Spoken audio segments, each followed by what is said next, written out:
So, when I did my Rolling Stones collection in a video on that, which I will link somewhere, wherever the links go, I'm not sure about all this stuff. Uh, I did mention that I had probably more Beatles records than I do Stones records, and that someday I should probably do a video on my Beatles collection. I have since learned that mentioning something casual on YouTube is not always the wisest thing. Lots of people have been asking me, not lots, but considering the amount of viewers that I get, a fair amount have asked me to do the Beatles collection. So I am your humble servant. And wow, the lighting is really terrible in here. Look, you get a brief glimpse of the record collection. It goes. That's a Calyx unit that's taller than me, and I've got another one down there. You can all probably see that. Yeah, so I'm going to dig out my Beatles collection. Caveat, it is not the best Beatles collection in the world. It is not the biggest Beatles collection in the world by no means. It is not even complete. It is mostly Canadian pressings, UK pressings, some US pressings, and a few other things smattered in, a few interesting things. But the Beatles were the first band that I was really introduced to by my parents, and it has grown with me. I have had Beatles records when I started buying records in the 70s, when you had no other option, well, cassettes, but you had no other option except records. And it has grown with me and stayed with me through all the years of my collecting. I don't know how long that is. I don't want to say because it'll probably be an embarrassing long number. But just to show you, so basically from, I don't know what the camera looks like on here, somewhere around here to somewhere, there's my Big Star record, so somewhere around there, that's all my Beatles stuff. So I'm going to drag it down for y'all. I said y'all, even though I'm in Canada. And yeah, oh look, you can see my tchotchkes. Look at them all. That's kind of, I got so much junk, like so much of it. Look, that beer can over there. I don't know if you can see it. Wait, try to point to it. That Stella beer can. There it is, right there. See that? No, move the camera the other way, Jay. There we go. No, this is so hard to do in reverse. Billy Bragg gave me that can. I swear, I met him. Yeah. Anyways, yeah, that's basically what I'm gonna do. And in a minute, through the magic of editing that I don't really know how to do, you'll get to see part of my Beatles collection, or maybe the whole thing. I don't know. All right, bye. Okay, so that took a bit of work, moving the records up here off the shelf. And yeah, as I said before, my Beatles collection is not the biggest collection, certainly not the best collection that's out there. It's not complete by any stretch. There's some glaring misses, a few interesting things though. So I guess, as I said, by popular demand, because several people asked to see it, here it is. It's not the biggest, not the best, but it's mine. Okay, so we'll start off with the VJs. The VJs for me, I mean, you could literally spend a whole video going through the different variations on the VJs and whether they're bootlegs or not. A lot of it has to do with little things like shadows in the picture and stuff like that. There are many different song lineups, well, not, I guess, song lineups, but back cover variants and things like that. I'm not going to go into all of them. I believe that these are legitimate, real ones, not bootlegs, but I don't think there's anywhere near a first pressing on any of these. Just the labels aren't even correct on it. So but I did want to have them, so I tracked them down. These are two different ones. Meet the Beatles, I believe, as I said before, a lot of this stuff will be Canadian, and so I think this is a Canadian pressing. Let's see which thing. Yeah, it's a later Capsule, probably from the 80s just by the look of it, but that is Canadian. For a while I was collecting every different trying to collect every different label color variant, like each of the represses throughout the years. and I had significantly more records than this, but I decided that that was kind of ridiculous, and I picked sort of my better, what I consider to be the better sounding ones out of them all, and just kept them. The rest I sort of sold through. And I did for a while also keep a stereo and a mono of every one. I did that with my favorite records, which you'll see out of the Beatles, but I didn't. I sold quite a few over the years too. I kept a lot of mono pressings. So that is, what are we looking at there? That's a USA. Meet the Beatles, early pressing on the Capitol Rainbow label. There's a 78 repress of a Canadian one. You can see what that looks like there. It's a purple label. Twist and Shout, this is the Capitol 6000 series. I believe this cover is unique to Canada from what I understand. This is not a popular opinion, but I love when people write on records, not just their names, but other things. And this one, my favorite part about it is John, married. Good Lord, what was he thinking? And so, yeah, this is an early Canadian pressing. The record's actually quite beat, but I just kept it because I love the little names on the covers and stuff like that. That kind of thing gets me going, especially when you've got so many variations of the album. You know, you want to get a few little funny things like that. It's probably the best one that I own. It is a 67 Canadian. It is in the original loose baggy shrink inside there. It is, you know, in fairly nice shape too. So you can see that there. This is a 64 first Canadian pressing with the B6 duration. Printed 2/3. Anyway, you can read all that. For the true first pressings on these, people get into some pretty minutia when it comes to details. And I believe that this is a true first Canadian pressing. It even has the correct inner sleeve, which several of these I have as well. And then this one is just, that's a mono. There you go. Beatlemania, this is a later 1980s Canadian pressing, purple label again. Here is a Canadian first press, the matrix numbers right there. You can see it there. And it's in its original loose baggy shrink as well. This is a later UK repress. I'm not an expert on English pressings. For that matter, I'm not even an expert on Canadian pressings. I just know a bit about them from having to come across. So I'm not sure what year that is, but I know it's not, it's a later one. Something new, I think this one is also a Canadian one too. Yeah, that is my Canadian stereo. And then there is a Canadian mono with the Pathé inner sleeve.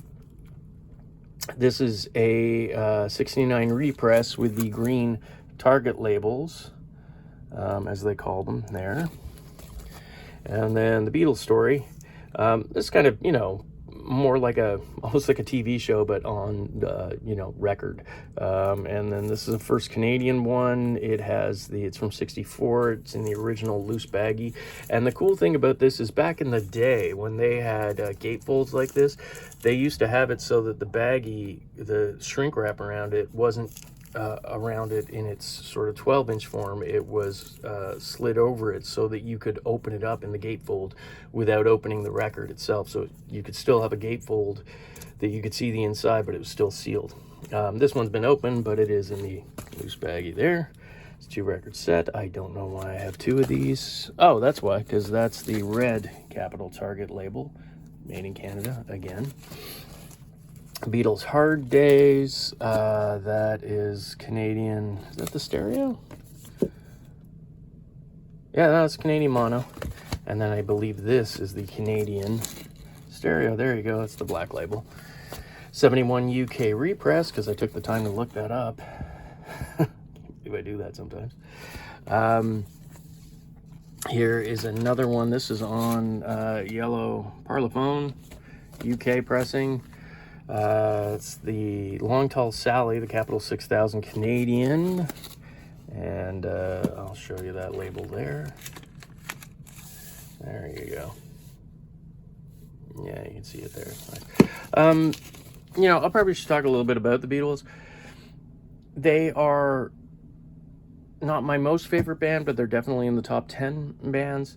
I don't think they're the greatest band. I think arguably they're probably one of the best bands, and certainly you cannot in any way, shape, or form deny their overwhelming influence on popular culture in the 60s all the way through till present day. I mean, even if you just take record sales and all those things out of the picture, they are still absolutely the top band that comes to mind when you think about the 1960s in terms of popular culture. So yeah, I just thought to say that.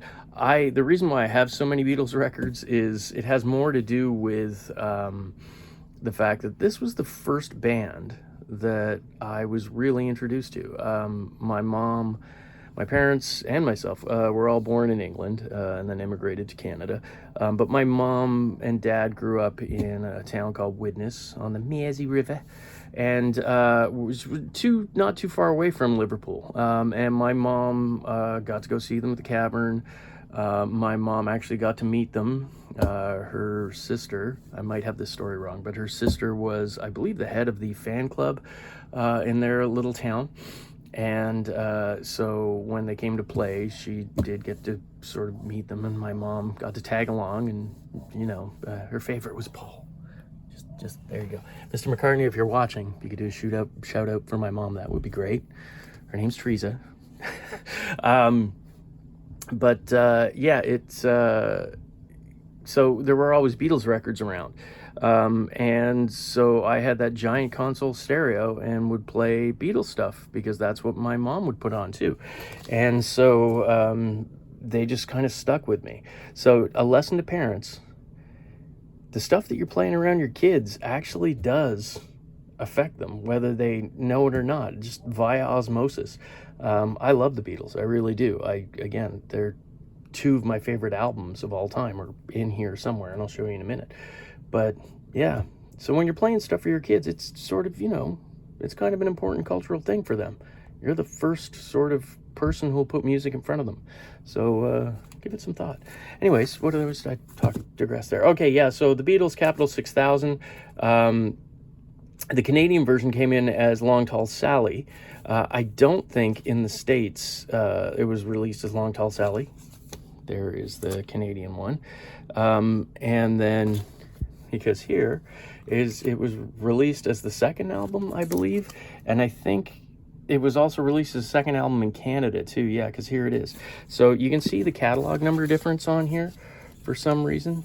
It's 6062.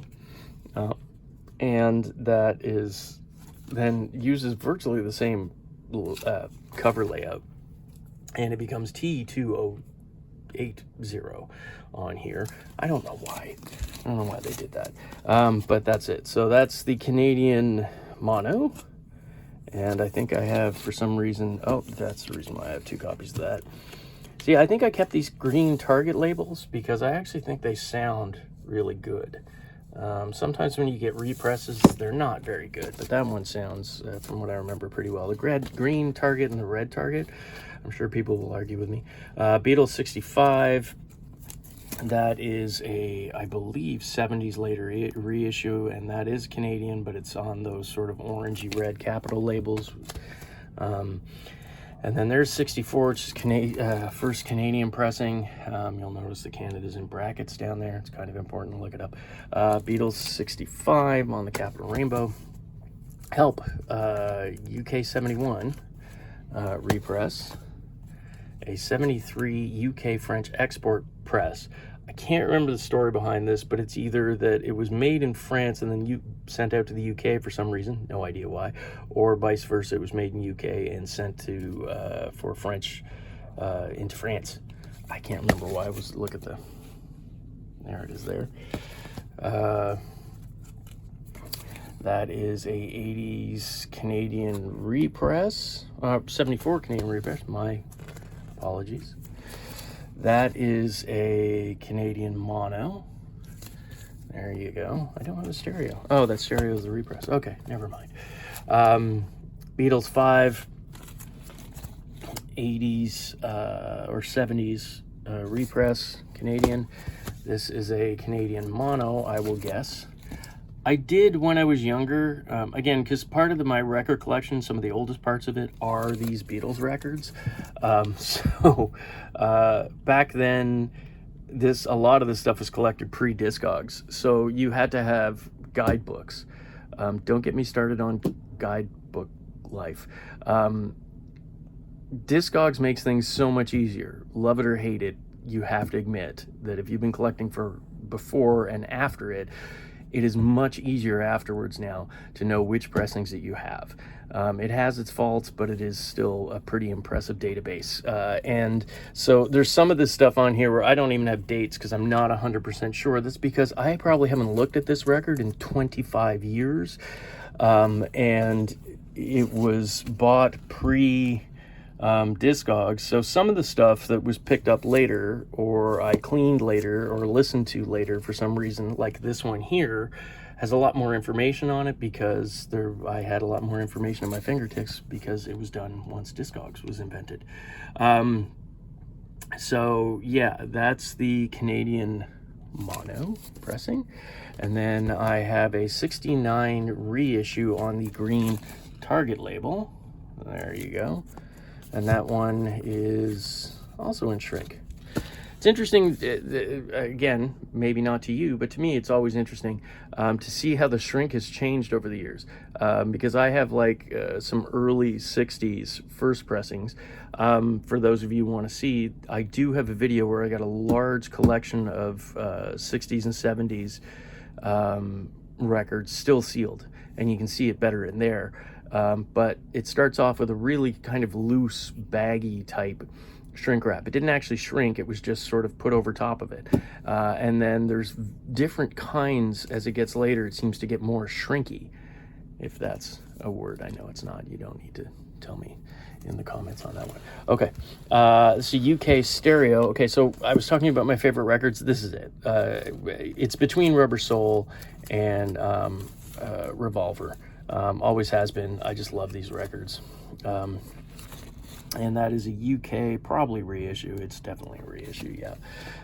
Still, I like having it. I like UK covers. I know people in the UK have always said, oh, wow, you know, the North America had cardboard. It was great. We had these floppy things. But I just thought the color processing on your albums with that glossy look on them were just so much cooler. Like they still are. I'm sure just because it's different, you get excited when you see over there, see like an American pressing or any pressing that isn't Britain. Same thing here. When I see anything that isn't North American, I get super excited about it, even if it's a repress, just because it's something new. So here's Canadian first press on the mono. Show you that, although it's just the same as all the other ones. There you go. Nice clean copy too. US mono, this one is still in the shrink, and you can see the difference in the, well, that might not be the original sleeve. I'm not sure, I think it is. Oops, that one isn't even in the sleeve. Way to go, Jay. That one's a little bit more beat up, but I just bought it because it was an American one. Still plays through. And then here we go into Revolver. The Klaus Mormon artwork on the cover there. I mean, it's just, everything about it is, I gotta love this record. I really do. US mono on the Capitol Rainbow, UK stereo reissue. If you're asking, I for a lot of these, I did take the time to pull the record out of the sleeve and slip it into the back so that I could just turn them around really quick. I actually don't store my records inside my sleeves. I put them in a outer sleeve behind it. The reason why I did record shows for many years, and when you're doing about 20 record shows a year selling at them, you get to see that people have trouble getting records in and out of sleeves.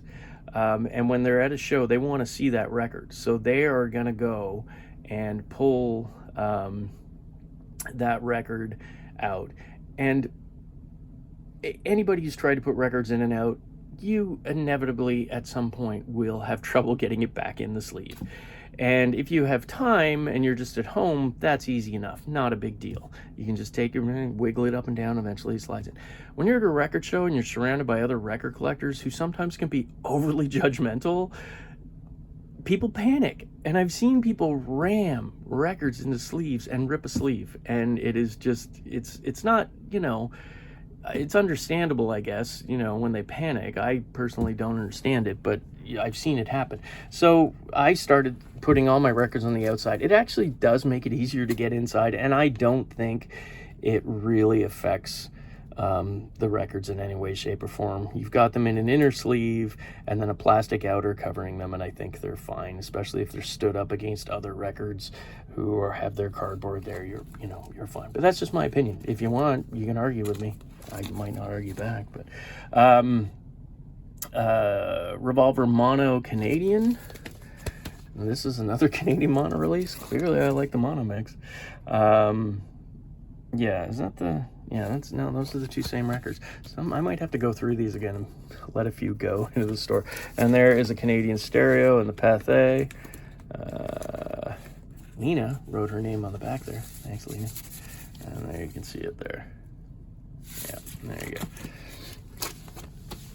go.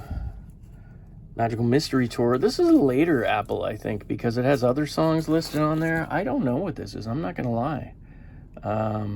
It's kind of interesting. I can see why I picked it up. I don't even know if I played it, honestly. Sometimes I just dig cool covers. It's just, again, it's just different. Like, you saw it and I was like, oh, that's different. I haven't seen that before, so I just grabbed it.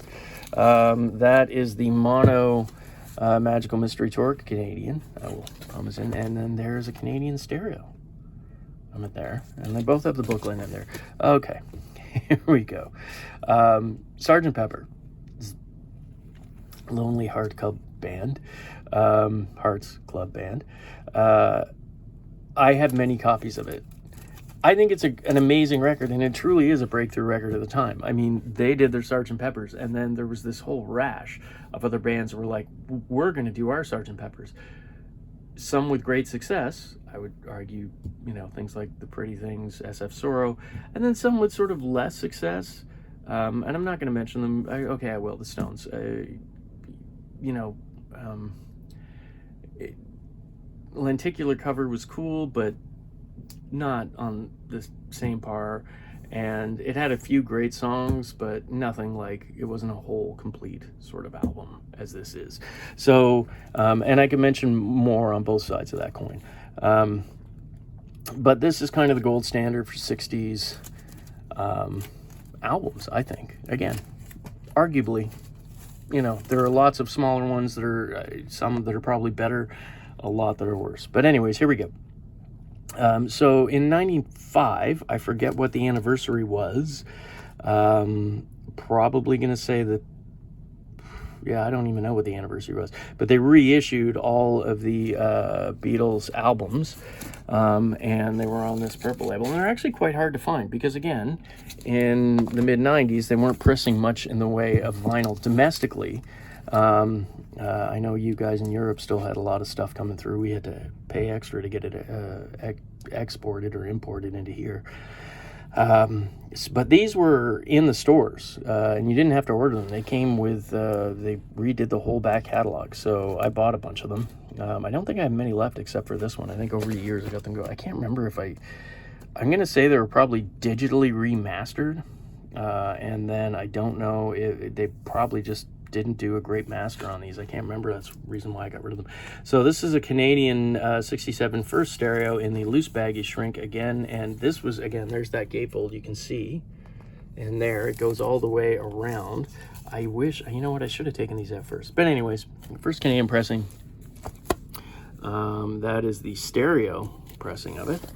I actually really like the mono mix too. 67 UK import. I've got first written on there. I don't think that's a first pressing. Again, I probably wrote first on there before I got Discogs, but I'll do a little more research on it. What are you? That is Canadian first mono. There we go. That's what you are. And there's all these little different variations on the cover with the white top line and stuff like that. But yeah, this is another Canadian mono. Yeah. The stereo. It's looking a little bit beat up. Don't know why that's in there. And that's another, I don't know what that is. Some of these I don't think so. Yeah, I can tell you. It looks like a mono to me, actually, come to think of it. This is kind of interesting. It's a Swiss pressing. It's actually really, I remember putting this on and being like, wow, this actually sounds amazing. I don't know what they did with the mix or, you know, whatever, but it was really, really good. So yeah, it's a 67. I'll show you the label on that. It's an Odeon label on there. It says made in Germany, but I've got it down as Swiss. All I know is it was a good pressing. And then there is a stereo, and that is a, oh, that's the one on, you know, get it out of there.